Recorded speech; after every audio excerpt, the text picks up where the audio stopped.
Hey everybody, welcome to the next episode of the Strand Tennis Center podcast, filled with tips, advice, tennis, not tennis, just life advice too, whatever you need. Like it on YouTube, share it on the podcast as well. Thank you.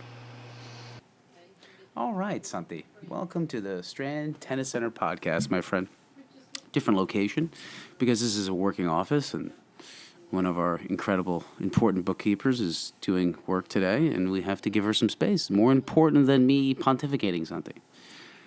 I wanted to talk about this, and I was thinking about this. Been dealing with a lot of juniors, a lot of high school kids. They go through a lot of stresses, and this has been something that I've been telling these kids all the time to do. It's been really helpful. And if you ever heard, this is an incredible writer, very successful. Jim Collins wrote Built to Last, Good to Great, all these great books, business guy, went to Stanford. But he's got a kind of, he calls it a life fulfillment kind of chart. But this podcast is basically entitled Nothing Ever Lasts. And that's a good thing. And that's what I tell the kids, and I show them this chart. And I don't know if he charts it like a scale, but he keeps it in the spreadsheet. And a lot of kids in high school, and adults too, go through a lot of ups and downs. And the problem with younger kids, they never think it's going to end. And I try to tell them in general, nothing ever lasts. But this is a great way to understand that. So he has this life achievement chart. He does it based on creative hours. So he has 1,000 hours he has to be creative. And he judges each day at the end. Now, you could use the metric any way you want. You can use not creative hours, use productive hours, use niceness hours, use giving hours, whatever amount of hours you want to use per day, you can judge it based on that. But at the end, he ranks it. So if he's productive, really productive day, or has a great positive day, or does something really good, he calls it a +2 day. If it's a little less than that, it's +1, and then 0, -1, -2. -2 is a terrible day, right? So what I tell kids in general is to keep a 6-month chart after every day, rank the day based on how you wanted to rank it, whether you did your homework, whether you did this, whether you did that. And what you start to realize in life, when you start to quantify your day, you start to realize nothing lasts. So if you do this for 6 months or do it for a year, you'll start to realize, oh, I'm on average, I have about, out of 365 days, I have probably about 34 to 45 -2 days.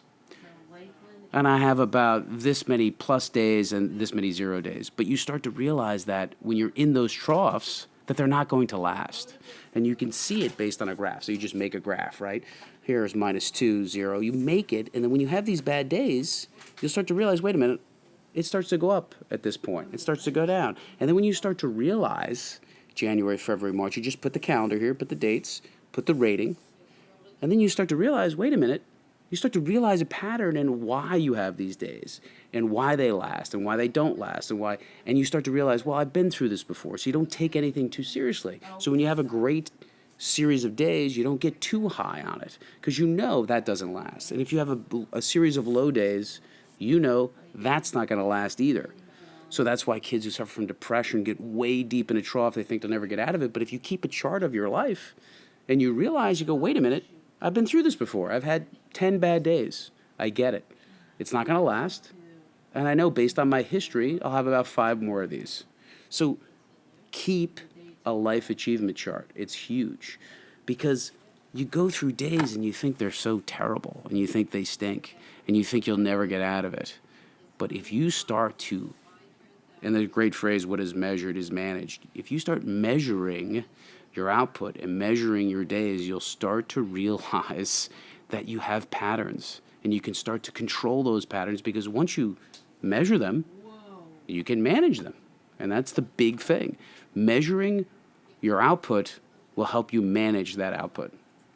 So don't ever, and kids come up. I mean, they're very stressed out between something, how many AP classes they have to take. They have to go to this school. If they don't go to this school, it's all over. You gotta just step back, have a productive day or not a productive day, rank it, and leave it at that. They put so many pressures on themselves. Do you think the parents Yeah. put too much pressure on them? That's a whole other podcast. But yes, I think There's a book called, what is it, The Life of the Tiger Mom or something like that. They do put too much pressure. Of course. Especially in this area, it's very, very, like, I mean, why do you put stickers on the back of your car what school you go to?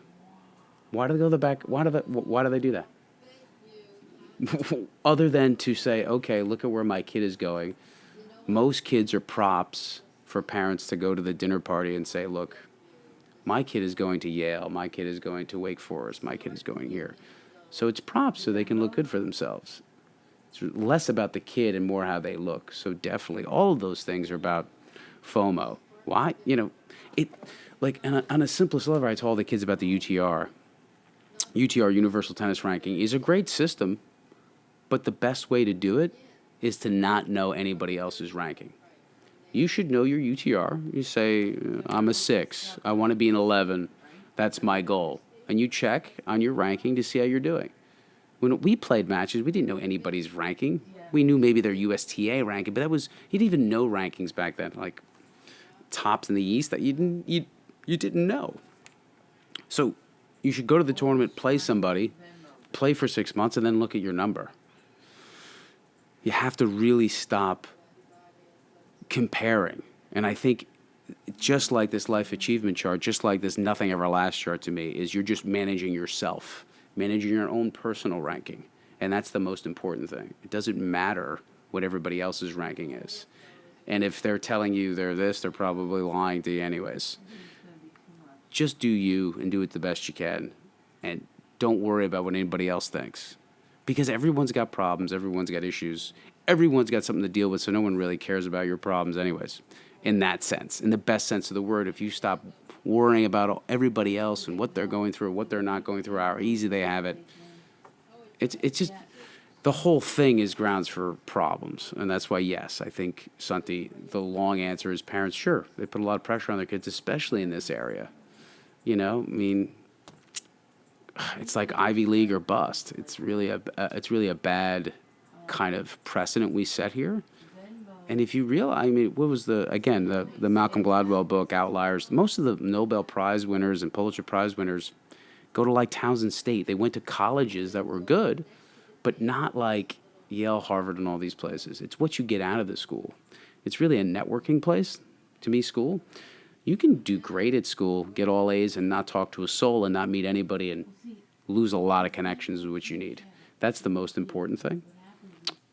So anytime you get into those situations, which is a great question, anytime your parents or somebody's depressing you and you have a bad day, go to the chart, make a chart out of it, realize, and then you can look back, you can do a year in review of your chart and go, what are the things that are giving me these -2 days?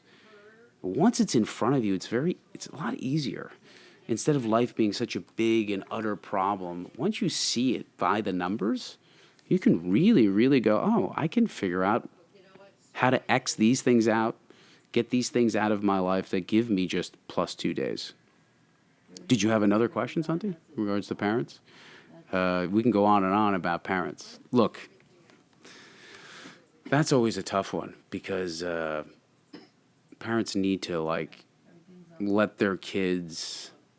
Again, it's a fine line because, kids are entitled to, right? And they need to understand they have to work hard. But I really think they need to understand that what the kid is good at and support that and not kind of crowbar what they wanted. So it works both ways, right? Kids have to work. They can't expect a handout. But then the parents have to find their talent and say, okay, you're good at this. We'll nurture that kind of thing. Works both ways. But the life achievement chart is great. But it's really, to me, when I always bring it up to the kids, it's really the nothing ever lasts chart.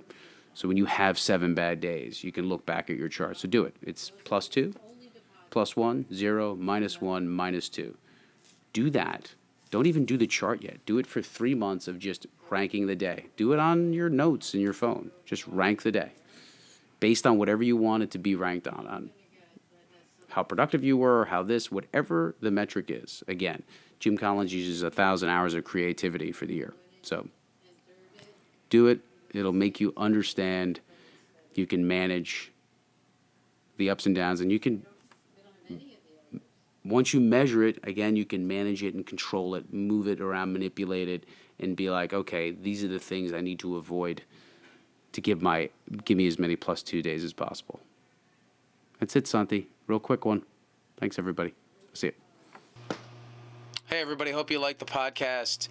Please share it with your friends, anybody that you know, anybody that's into tennis, anybody that's into bettering themselves. Share it.